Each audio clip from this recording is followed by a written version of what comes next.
야권이 단일화 문제로 신경전을 펼치고 있습니다. 안철수 국민의당 후보가 여론조사를 통한 단일화 카드를 던지자 국민의힘에서는 오히려 안 후보의 통큰 결단을 요구하는데요. 윤석열 후보는 안철수 후보의 제안을 받아들일까요? 지금부터 국민의힘 선대위 공보특보를 지냈던 김용남 전 의원 연결해 보겠습니다. 김용남 의원님 안녕하세요. 네, 안녕하세요. 네. 김용남입니다. 네, 잘 지내셨죠? 네네. 네. 잘 지내고 있습니다. 네, 안철수 후보가 여론조사를 통한 경선 방식 단일화를 공식 제안했지 않습니까? 국민의힘에서는 네. 지금 반대하시는 것 같은데요. 왜 반대하시는 겁니까? 안철수 후보께서 이번이 세 번째 대선 출마죠. 네. 첫 번째 출마했던 2012년 대선을 앞두고는 당시 민주당의 문재인 후보에게 양보를 네. 하셨고, 예. 5년 전 대선에서는 끝까지 완주해서 3등을 하면서 사실은 그때 홍준표 후보와 안철수 후보의 득표를 합치면 약 46%가 됐는데 네. 이 표가 갈라지면서 41% 정도 득표한 문재인 후보가 당선이 됐어요. 네. 그래서 이번 세 번째 출마에는 저희 쪽에도 한번 양보해 주실 때가 되지 않았나 싶습니다. 순서상으로요? 예, 예. 아하. 그러면 지금 그런 의견은 그 김용남 의원님 개인 의견이십니까? 아니면 국민의힘 내부의 다수 여론이 이런 여론조사 단일화는 안 된다. 안철수 후보가 무조건 양보 결단을 해야 한다. 이것이 국민의힘의 지배적인 생각입니까? 지금 여론조사 지지율을 보면 네. 안철수 후보가 윤석열 후보의 지지율에 비해서 대략 대부분의 여론조사에서 한 4분의 1이 안 되는 지지율을 보여주고 있거든요. 예.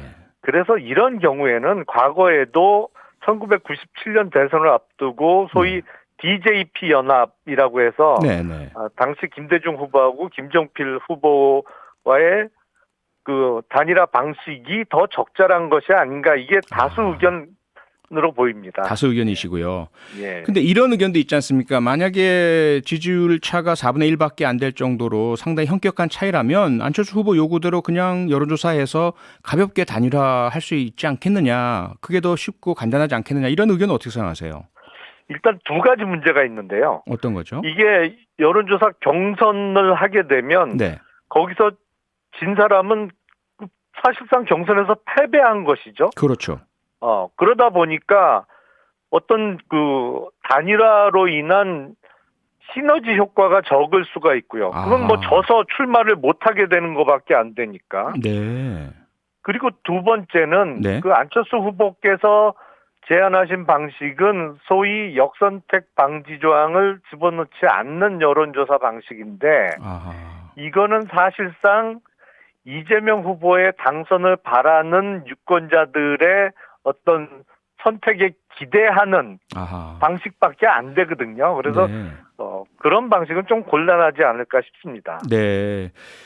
그런데 국민의당에서는 이런 이야기를 합니다. 역선택 방지 문제를 이야기를 하시는데 사실은 국민의힘에서 그동안 이준석 대표, 당대표 선출될 때도 같은 방식이었고 윤석열 후보가 대선 후보 될 때도 같은 방식이었다. 그렇게 따지자면 역선택의 수혜자가 오히려 이준석, 윤석열 두 분 아니냐. 이런 말씀은 어떻게 생각하십니까? 그거는 사실과 다른 주장이죠. 아, 그런가요? 그 윤석열 후보가 선출될 때나 이준석 대표가 그 당대표로 선출될 때는 네. 여론조사 반영 비율이 50%였고 나머지 50%는 당원 투표가 반영이 됐습니다. 그랬죠. 그러니까 네. 그거는 당원 투표가 있는 상황에서 아하. 소위 역선택 방지 조항이 안 들어간 여론조사를 했던 것이지, 지금 네. 안철수 후보께서 말씀하시는 것은 그냥 100% 여론조사라면서 역선택 방지 조항을 집어넣지 말자는 거기 때문에 네네. 그 똑같은 방식이라고 말씀하신 건 전혀 사실과 좀 다릅니다. 네. 자, 그러면요. 국민의힘의 지금 입장은 첫째, 여론조사는 아예 절대로 안 된다. 무조건 안철수 후보가 결단을 해야 한다. 이것입니까? 아니면 여론조사를 할 수도 있는데 그렇게 하려면 확실하게 규정을 공정하게 해야 한다. 이 둘 중에 어떤 입장이십니까?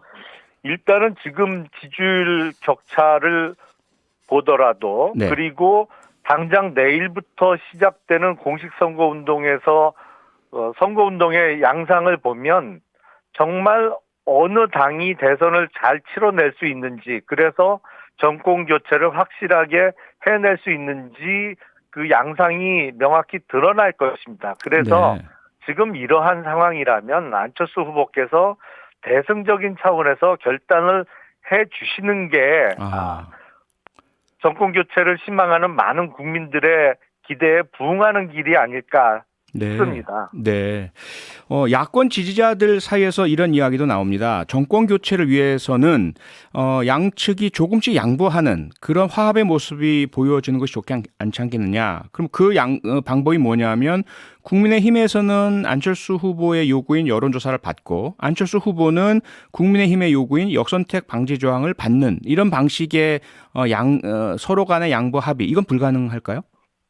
아니요, 지금 상황에서 뭐 불가능하다고 단언을 드리는 것도 적절해 보이지는 않고요. 네. 다만 안철수 후보 측에서 그 역선택 방지 조항이 없는 100% 여론조사를 단일화 방식으로 제안을 하시면서 네. 이게 마지막 제안이다 이런 아, 그 단서를 붙이셨기 때문에 네. 그게 마지막이 될 수는 없다는 게 일단 기본적인 입장이고요. 네.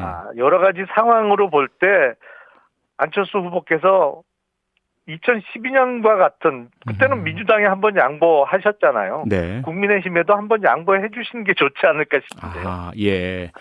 그런 이제 희망과 기대를 가지고 계시고요. 뭐 현실적인 네네. 전망을 하신다면 만약에 이런 유일하고 마지막에 그 제안이라는 여론조사가 국민의힘에 의해서 받아들여지지 않을 경우 안철수 후보는 계속해서 끝까지 완주를 할 것으로 예상을 하십니까? 아니면 2012년과 같은 양보를 해줄 것으로 예상을 하십니까?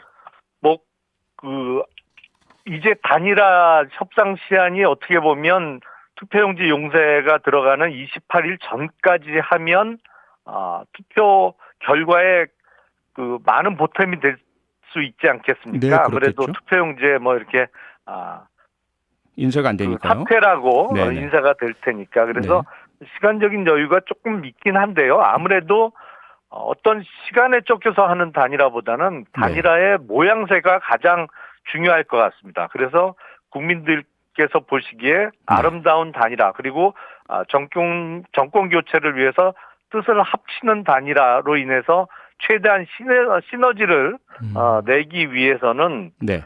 뭐 앞으로 계속 얘기를 좀 진행해 봐야 되겠습니다만 네.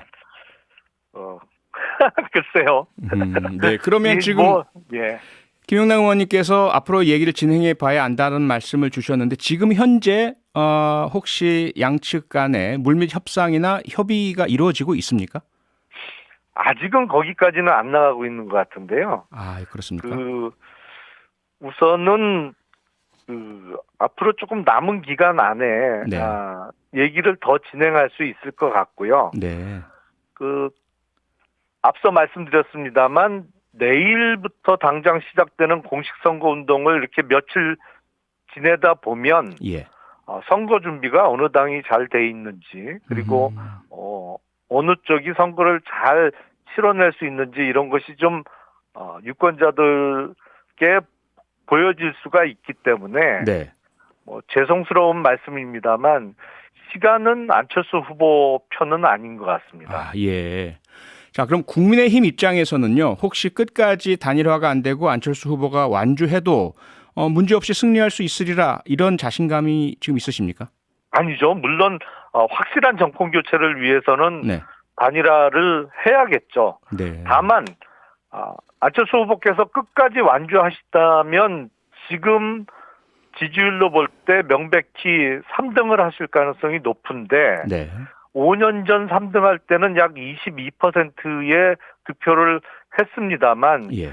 이번에 3등을 만약에 끝까지 완주하면서 보여주는 득표율이 그 지난번 5년 전 득표율보다 훨씬 못 미칠 가능성이 매우 높거든요. 네. 그렇다면 안철수 후보께서도 본인의 어떤 정치적인 미래 또 정권 교체를 희망하는 국민들의 기대에 부응하는 책임 있는 정치인으로서의 자세를 보여준다는 의미에서도 네. 끝까지 완주를 고집하지는 않으실 것으로 저희는 기대하고 있습니다. 예. 그런데 들으셨겠지만 민주당에서는요, 안철수 후보의 이러한 최종 단일화 방식 제안이 오히려 단일화 자체를 끊어내려고 한 것이고 완주의 가능성이 높다 이렇게 보고 있습니다. 일리가 있을까요? 민주당으로서는 어떻게든 윤석열 후보와 그 안철수 후보의 단일화가 안 돼야 되니까요. 아하. 그렇게 기대하는 측면이 네. 높은 거겠죠. 하지만 네. 단일화를 끊어내기 위해서 단일화를 제안한다는 것은 다소 엉뚱한 해석으로 보이는데요. 네. 자, 그러면 김용남 의원께서 말씀하신 DJP 연합식의 단일화가 혹시 된다면 안철수 후보가 이런 얘기를 했지 않습니까? 누가 후보가 되든 서로의 러닝메이트가 되면 승리할 수 있다. 이것이 국민의힘에서도 받아들일 수 있는 방식일까요? 그렇다면 러닝메이트라는 게 어떠한 의미일지 좀 해석 가능하실까요?